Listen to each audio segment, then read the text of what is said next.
Man, let's go ahead and talk about this shit. You know how it is with your boy Love One to Hate One. I'm gonna deliver. So just relax, grab your popcorn. But let's talk about some real shit real quick. All you guys out there that sneak into my channel to watch my videos and not hitting the like button, that hate is in your blood, yo. Your boy Love One Hate One put in that work. Now I know it's in your blood to be a hater. But come on, try to grow out of that shit. A hater equals a sucker. Now, for all you guys out there that been rocking with your boy Love One Hate One, you know how I get down? Let's go ahead and talk this real shit. Across the ring. The counterpunch.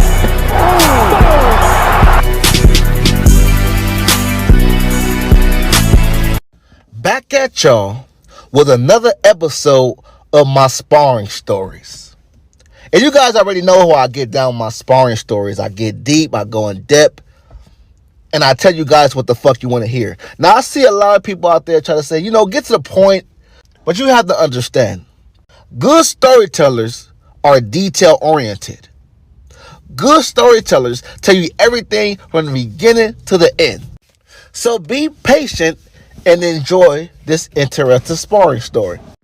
Now, let me let you guys know what happened from the beginning to the end with these guys. Errol Spence. This is when Errol Spence wasn't even really known like that. Errol Spence always been known to hardcore boxing fans. But let's be honest, you guys, for the most part, a lot of these guys are casuals. A lot of people didn't even know who the fuck Errol Spence was. And this is me being nice saying this. It could be more recent than this. But I would say the Chris Algieri fight. Because I remember when Errol Spence stopped Chris Algieri, that's when he was like, oh, Pacquiao didn't do it. Then a lot of people started looking at Errol Spence like, oh, shit, we might have to watch out for this guy. Well, for all the people out there that don't know, that was around the time when he fought Chris Algieri, Leonard Bundu.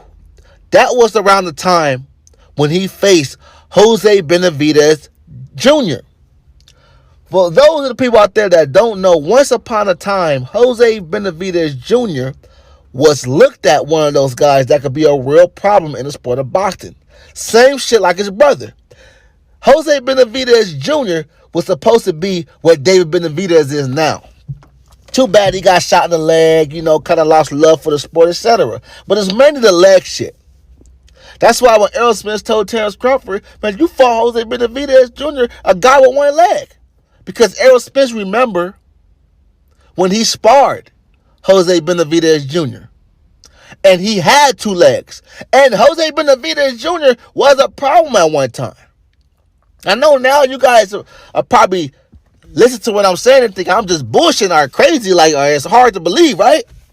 No, at that time, this was about, 2015, 2016, a good 7 to 8 years ago, this fight took place, y'all. Now, I know some of you guys out there will say, man, who cares? We all know Errol Spence would easily beat Jose Benavidez Jr. Man, use your brain.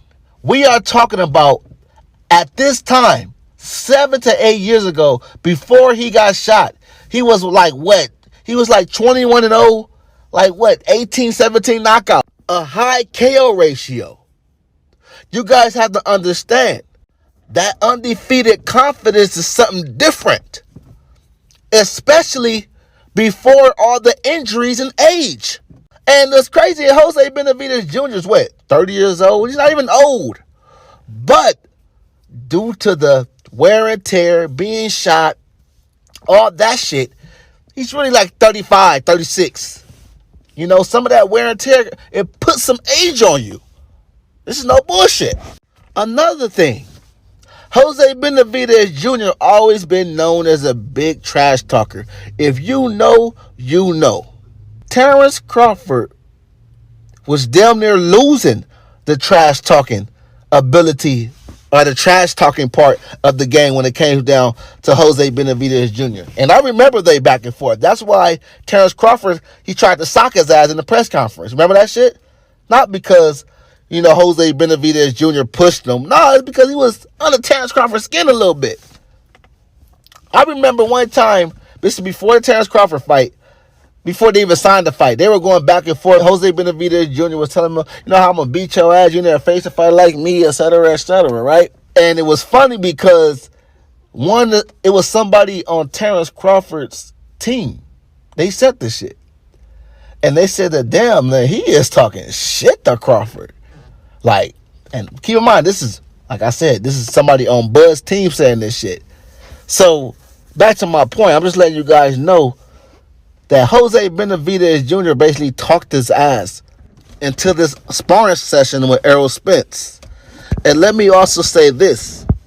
Until that point, not only Jose Benavidez Jr. was undefeated, but he was also undefeated in sparring. See, a lot of people lie to themselves and they say, nobody cares about sparring. Sparring is sparring.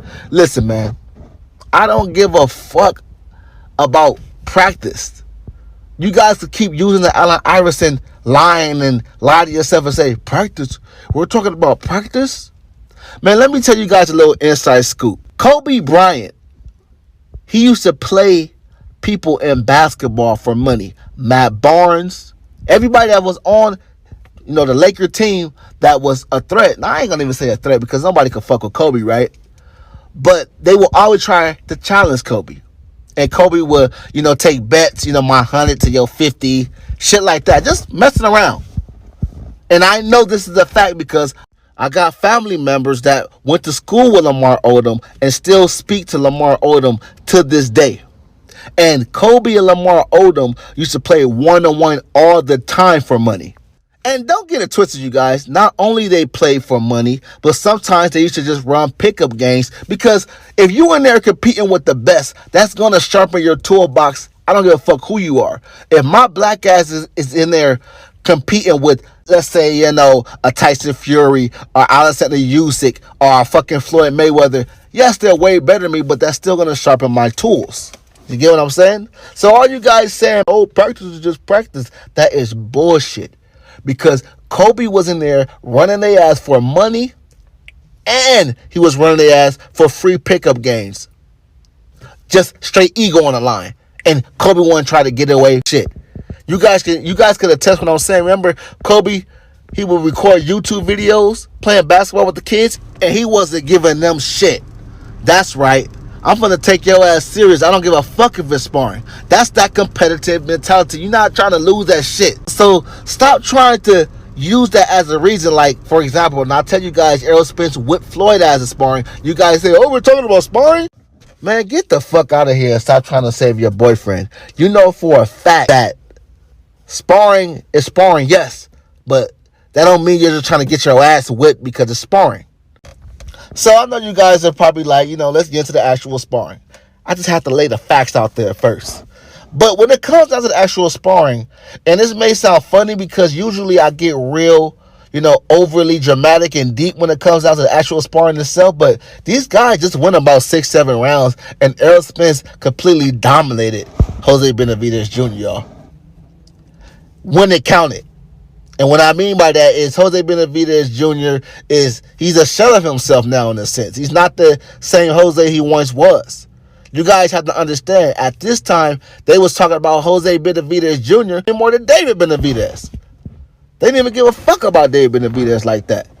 This was supposed to be Jose Benavidez Sr., next biggest star. He was the one that was supposed to be facing Errol Spence. Well, he faced Terrence Crawford on the big stage, but he was supposed to be beating these guys on the big stage, not just facing them, right?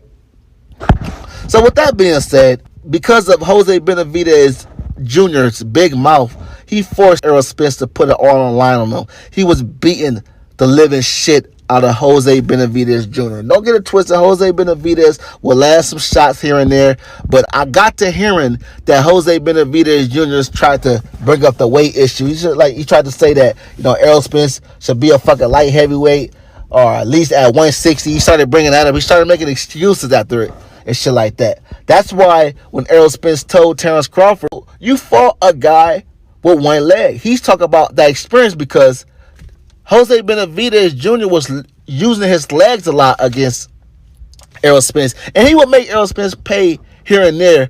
But from what I'm hearing, you guys, Errol Spence embarrassed that boy. for 6 to 7 rounds in that sparring session, you guys. So this is not even a long video because that's basically what happened from the beginning to the end.